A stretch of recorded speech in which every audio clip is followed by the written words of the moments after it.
Governor, an important aspect of leadership is, of course, anticipating problems. During the 1988 campaign, there was little or no mention of the savings and loan crisis that has cost the American people billions and billions of dollars. Now there are rumblings that a commercial bank crisis is on the horizon. Is there such a problem, sir? If so, how bad is it, and what will it cost to clean it up?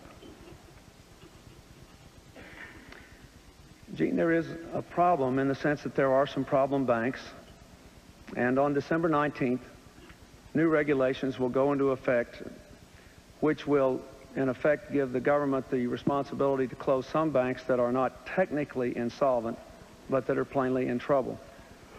On the other hand, I don't think that we have any reason to believe that the dimensions of this crisis are anywhere near as great as the savings and loan crisis. The mistake that both parties made in Washington with the S&L business was deregulating them without proper capital requirements, proper oversight and regulation, proper training of the executives. Many people predicted what happened, and it was a disaster. The banking system in this country is fundamentally sound with some weak banks. I think that our goal ought to be, first of all, not to politicize it, not to frighten people. Secondly, to say that we have to enforce the law in two ways.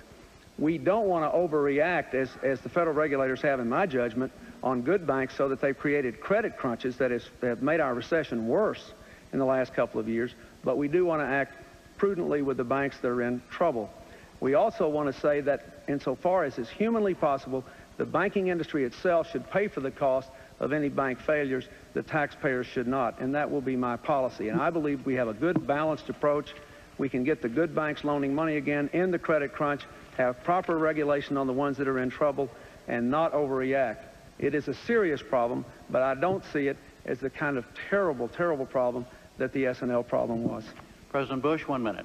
Well, I don't believe it would be appropriate for a president to suggest that the banking system is not sound. It is sound. There's some problem banks out there. But what we need is financial reform.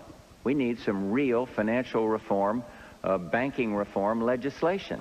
And I have proposed that, and when I am reelected, I believe one of the first things ought to be to press a new Congress, not beholden to the old ways, to pass financial reform legislation that modernizes the banking system, doesn't put a lot of inhibitions on it, and protects the depositors but through keeping the FDIC sound. But I think that I just was watching some of the proceedings of the American Bankers Association, and I think the general feeling is most of the banks are sound. Certainly, there's no comparison here between what happened to the S&Ls and where the banks stand right now, in my view. Mr. Perot,